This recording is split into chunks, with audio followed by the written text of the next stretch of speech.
Hello everyone, आज की class में हम कंप्यूटर मेमोरी की हायरार्की को डिस्कस करेंगे।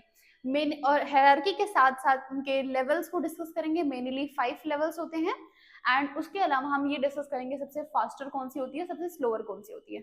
कंप्यूटर की मेमोरीज जो होती हैं वो दो ही पार्ट में डिवाइड होती है, इंटरनल और एक्सटर्नल, या फिर main memory and primary memory और सेकेंडरी मेमोरी। ठीक है, अब हमारी जो इंटरनल मेमोरी होती है इसमें 3 लेवल्स आते हैं, लेवल 0, लेवल 1, लेवल 2।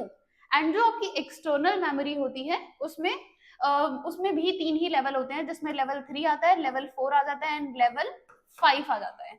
ठीक है, अब हम पढ़ेंगे कि सबसे फास्टर कौन सी होती है, सबसे स्लोअर कौन सी होती है। सबसे फास्टर मेमोरी जो होती है वो रजिस्टर होती है। ये किस बेसिस पे डिसाइड होता है कि फास्टर कौन सी होगी, स्लोअर कौन सी होगी?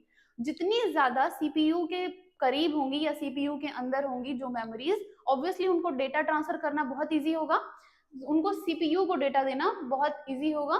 तो जो रजिस्टर्स होते हैं वो सीपीयू के अंदर होते हैं, इसीलिए यहाँ पे लिखा हुआ है कि सीपीयू रजिस्टर्स, जो रजिस्टर सीपीयू के अंदर हो, स्टोरेज यहाँ पे किया जाता है, सबसे ज्यादा फास्टर होता है बिकॉज सीपीयू के सबसे ज्यादा पास में होता है। लेवल 0 का पार्ट होता है। देन सेकेंड जो आती है वो होती है कैश मेमोरी, जिसको हम एस रैम बोलते हैं, लेवल 1 का पार्ट होती है। एंड उसके बाद हमारी जो आती है वो होती है main memory. Main memory D RAM होती है लेवल 2 में, एंड डी रैम मतलब डायनामिक रैम। ठीक है, देन ये तीनों तो इंटरनल मेमोरी का पार्ट हो गई। अब एक्सटर्नल मेमोरी में हमारी आती है magnetic disk, optical disk and magnetic tape. ये तीनों सेकेंडरी जो आपका स्टोरेज होता है उसका पार्ट होती है। अब मैग्नेटिक डिस्क में क्या क्या आ जाती हैं, हमारी हार्ड डिस्क ड्राइव,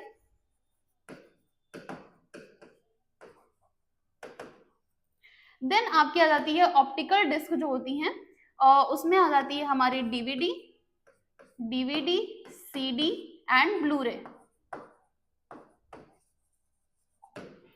उसके बाद हमारी जो मैग्नेटिक टेप है ये हमारी सबसे स्लोअर मेमोरी होती है। इन सारी मेमोरीज में जितनी मेमोरीज हैं सबसे ज्यादा स्लोअर जो होंगी वो मैग्नेटिक टेप होगी, बिकॉज ये बहुत ज्यादा बड़ी होती है, तो ये हमें काफी दूरी पे रखनी होती है, बहुत स्लोली डेटा को स्टोर करने का काम करती है, या डेटा ट्रांसफर करने में भी बहुत स्लो रोल प्ले करती है। ऑप्टिकल डिस्क जो होती है वो ऑप्टिकल टेक्नोलॉजी से बनी हुई सारी डीवीडीज ब्लूरे जो ऑप्टिकल टेक्नोलॉजी बनी है वो ऑप्टिकल डिस्क का पार्ट होती है। देन मैग्नेटिक डिस्क में आपके hard disk drive and floppy disk के बारे में या ड्राइव के बारे में जो सुना हो आपने, अब वो बंद हो गई है, वो भी आपकी मैग्नेटिक डिस्क का पार्ट होती हैं। ठीक है, तो सबसे पहली कौन सी होगी, रजिस्टर होगी, देन हमारी कैश मेमोरी, उसके बाद हमारी मेन मेमोरी, देन हमारी magnetic disk, optical disk and last होती है magnetic tape. Thank you so much.